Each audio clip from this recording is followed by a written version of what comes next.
we are, chapter 11, the Cotton Revolution. It's a relatively short chapter in that it really only focuses on this one specific movement. However, it is very important in understanding our lead up to the Civil War. So do be sure that you don't blow it off just because it's a shorter chapter.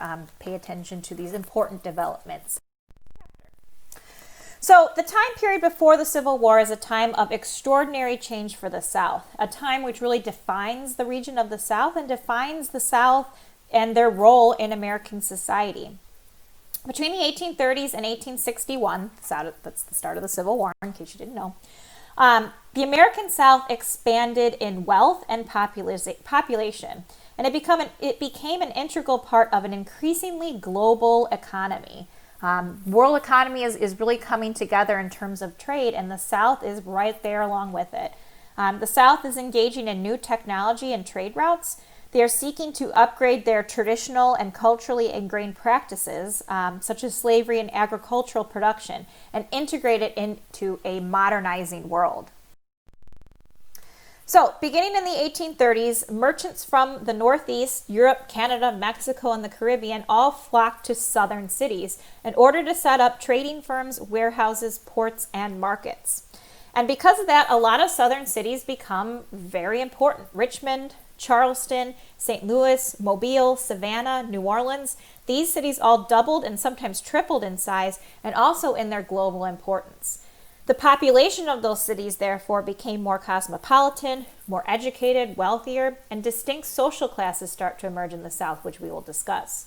The ports become home to daily and weekly shipping lines, and all of this is indicating that the world is coming closer together through trade, and the South is right there in the middle. And why it's becoming so important and why all these changes are happening is really because of one crop, which I'm sure you can guess that crop is cotton. So what happens? How does cotton transform the South in this way? Well, we'll go back in time and kind of review some things we talked about in the past.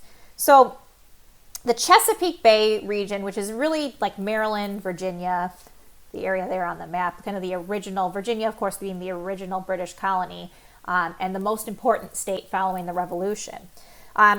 This economy was originally built around a labor force of indentured servants. I remember that laws early in the 17th century didn't make it clear, the difference between a slave and a servant. A slave obviously being someone who is never going to be free or unlikely to become free, and a servant is somebody who is employed but can kind of come and go. And there was no real clear distinction between the two. Like, what's the difference between an indentured servant and a slave? It wasn't clear at the time.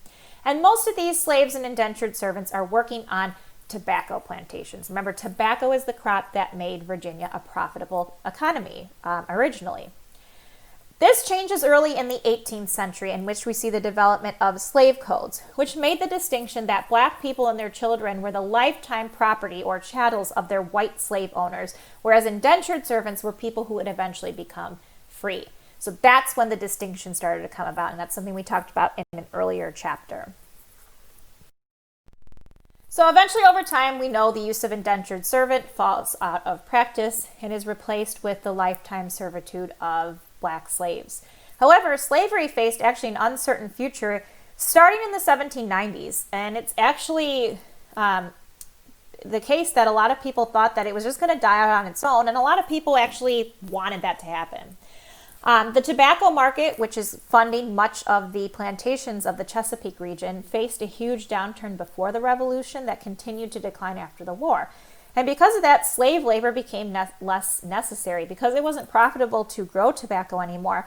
Many farmers began to make the switch to grain and livestock, and it just wasn't labor intensive enough to require slaves. You could grow a lot of grain, you could raise cattle, and you didn't need slave labor. So it really looked as though slavery was just going to die out on its own. And again, that's what a lot of people actually hoped would happen. People like Thomas Jefferson and James Madison thought this is how slavery was going to resolve itself. It was just going to slowly die out on its own. However, that does not happen. as we know. During the late 1700s, there are going to be a series of inventions that revolutionize the textile industry in Great Britain. And we talked about this when we talked about the market revolution. But again, we're bringing it into what's going on here in the South now. Because they could now spin cotton cloth very quickly and very easily, there is now going to be a limitless demand for raw cotton. Cotton is grown in some parts of the South. However, they can't meet the demand of British and later North parts of the North of America's the demands of this industry. The main reason is because it's very labor intensive to separate the seeds from the fibers of the cotton. They're very sticky. And it's just hard to do. So to illustrate that point, it took a full day for one laborer to separate just a pound of cotton by hand. So it's just not profitable for the planters. It's too labor intensive. All of that changes with the invention of the cotton gin in 1794. See a picture of it over there to the right. You feed the cotton through the cotton gin. All you have to do is turn a crank and it de-seeds the cotton. And it's pretty easy. On top of that, the discovery of what was called Petite Gulf cotton in 1820 in Mississippi. This is a strain of cotton that slides very easily through the cotton gin, and that grows very tightly, so it produces more usable cotton. So these two developments happening relatively close to each other suddenly make it very profitable for Southern planters to grow cotton and to sell it to British and to Northern textile factories. This everything. Huge change. It quickly becomes America's most valuable cash crop. And just to, again, illustrate its importance, by 1840, cotton production accounted for more than half of the value of all U.S. exports. Huge. However, at the same time, excessive cultivation of tobacco and then cotton it wears out the soil. If you grow the same crop on the same soil year after year, it's going to deplete the soil of nutrients. That's why around here you see farm fields, one year they plant it with corn and one year with soybeans. However, the planters aren't interested in doing that. They want cotton. Cotton is profitable. Cotton is where the demand is. And so because of that, they have to look out new soil. And ambitious planters are going to begin looking to the south and the west for new land. And by 1860, you have a vast, as it's called, cotton belt stretching from eastern North Carolina to the Mississippi River Valley. Places like Alabama, Arkansas, Louisiana, Mississippi. This is where the big cotton plantations are going to be, and that's where the money was. This region produces over half of the entire world's cotton supply, and Southern planters proudly boasted that cotton is king. So, as you can imagine, cotton irreversibly altered the South's attitude towards slavery. Prior to the cotton gin, even Southern planters themselves, at least thoughtful Southern planters, thought that slavery was a necessary evil. We know it's wrong, we don't know how to get around it, and we're hoping it just dies out on its own, which, remember, it really was going that way. Now with cotton, the South becomes essentially a one-crop economy. Of course, there's other plantations producing and farms producing other things, but cotton is king. And because of this, they become committed to slavery, because now all of a sudden it is very profitable to have slaves. There are 2.5 million slaves working in agriculture in 1850, and 75% of that number are working in cotton production. At the same time, slavery largely discourages immigrants from moving south. In 1860, just 4.4% of the South's population was foreign-born, whereas at the same time, there were 3 million European immigrants going to the North. And if you think about it from a immigrant's perspective, why would you go to the South? If you're an immigrant, you're either going to be looking for unskilled labor, which there's no market for unskilled labor in the South because you have slaves doing that labor for free. So no one's going to pay you to do the job that they can get the slave to do for free.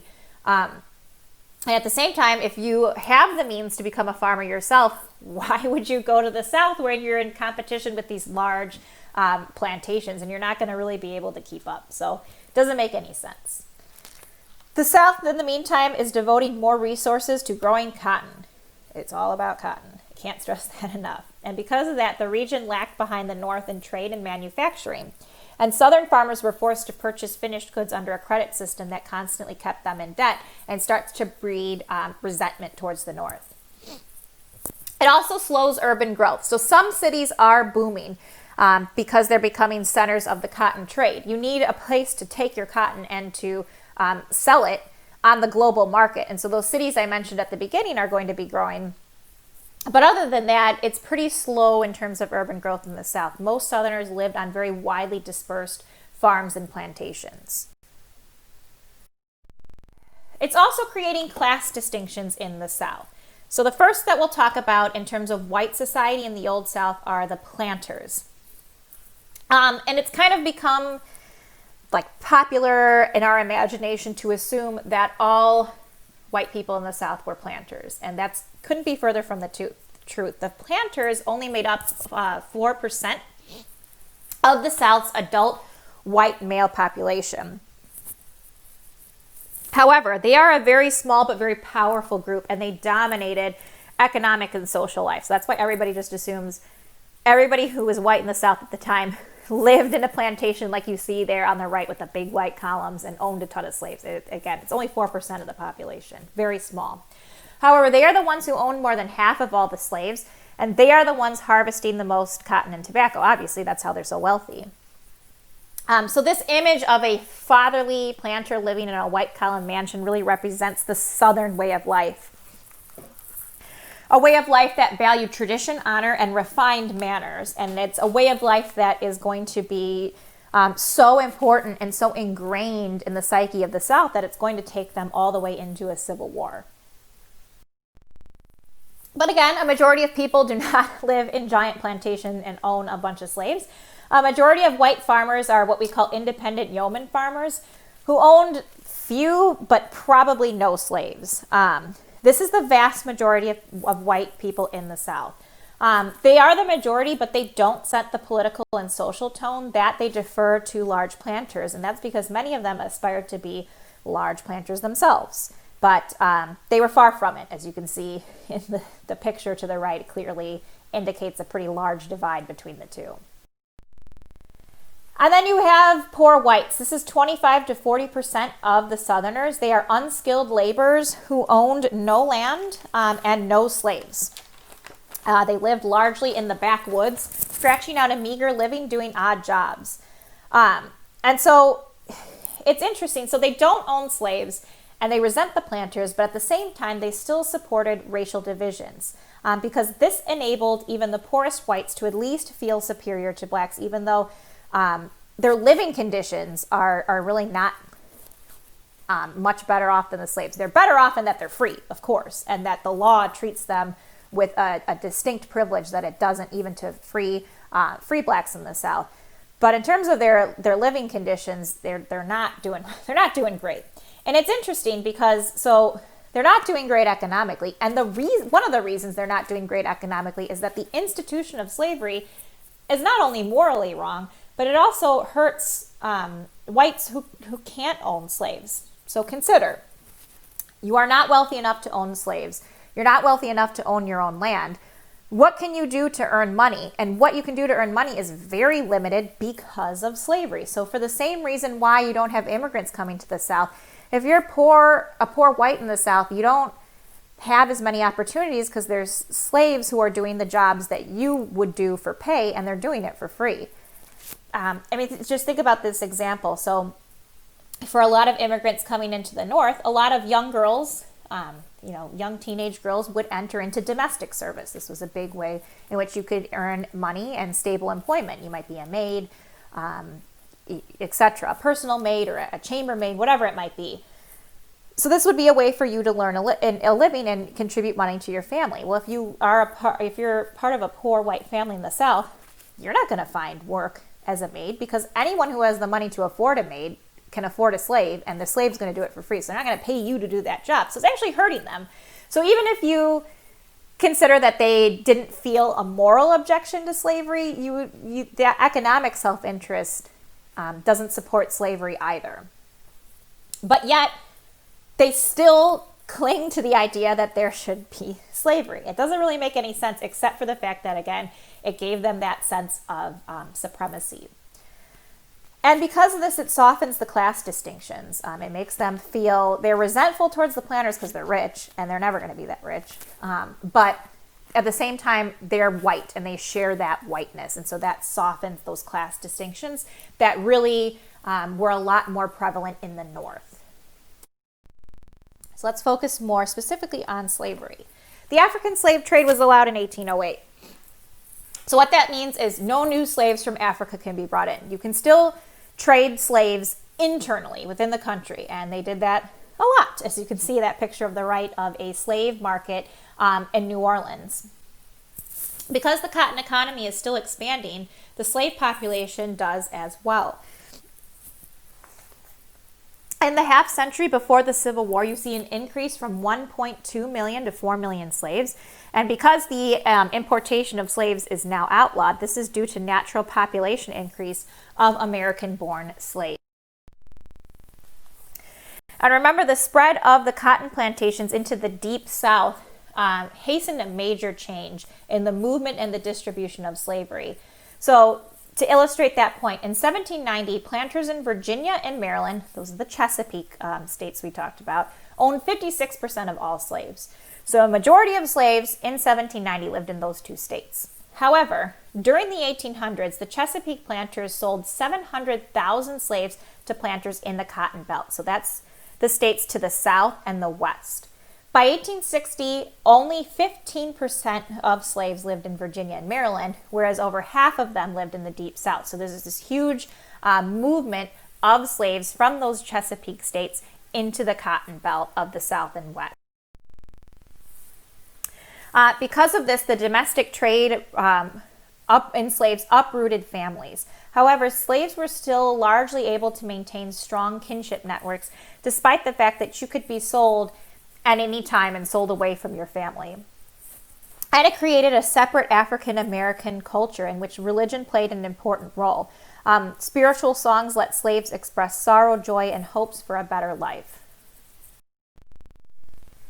So except for the Nat Turner Rebellion of 1831, planters were able to suppress most slave rebellions, and a majority of slaves did not rebel or run away. However, they did rebel in other ways. They retaliated against their masters by slowing the pace of work on purpose, of course, damaging equipment, and feigning illness as a way of getting back at their masters without the risk of punishment. It's also important to remember that not all blacks were slaves. By 1860, there were 250,000 free blacks in the South. They were called free persons of color, and many of them were the descendants of men and women freed by idealistic owners after the Revolutionary War, where again at the time the idea was, this really isn't that profitable anymore. This is all going to die out, so I'm going to free my slaves because I think it's the right thing to do. Some are able to purchase their freedom. So as a general rule, you don't earn money as a slave. Hence, that's why you're a slave. But sometimes slaves were allowed to earn some money on the side. If you were you were skilled in some way, trained, like a lot of people would train their slaves to be blacksmiths or carpenters or cooks. You might be hired out to other plantations to perform certain jobs. And so you would earn a little bit of money. Some of it would go to your owner, but some you're allowed to keep. And so a few were able to purchase their own freedom. Very, very difficult to do, however. And even if you were free, free blacks in the South had a very precarious position. They were subject to discriminatory laws. They were denied property rights. They were forbidden from working in some professions, and they could not testify against whites in court. And the picture over there to the right, a lot of free persons of color lived in Louisiana, specifically New Orleans. There was a thriving community there. Many of them fled the Haitian Rebellion and came to New Orleans, where there was a lot of mixing between whites and blacks. And so that's depicting one such mother and daughter duo there.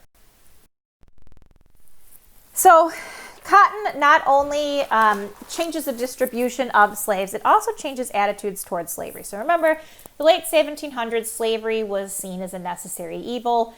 Leading Southerners advocated for the gradual emancipation, which would involve compensation for owners. And again, they really thought that it was just going to not be profitable anymore and it was going to slowly die out. However, we know that it's now very profitable. It's not dying out, it's becoming more popular. So in the 1830s, the Southerners start developing a systematic pro-slavery argument. It's this positive good argument. They insist that there are citations in the Bible that promote slavery. They also cite scientific, I put that in quotations, theories that created a false image of blacks as inferior, as a group of people who required this paternal white guardianship. The narrative there would be like, oh, where would they be without our guiding hands? They need us to protect them.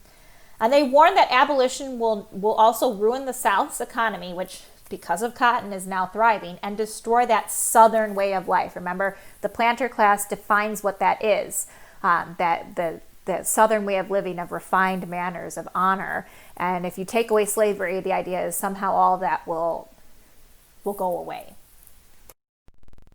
So, to conclude, cotton creates the antebellum South. It makes slavery profitable, and those who can own slaves and produce cotton wealthy. It opened up a formerly closed society to the grandeur, profit, exploitation, and social dimensions of a larger global community.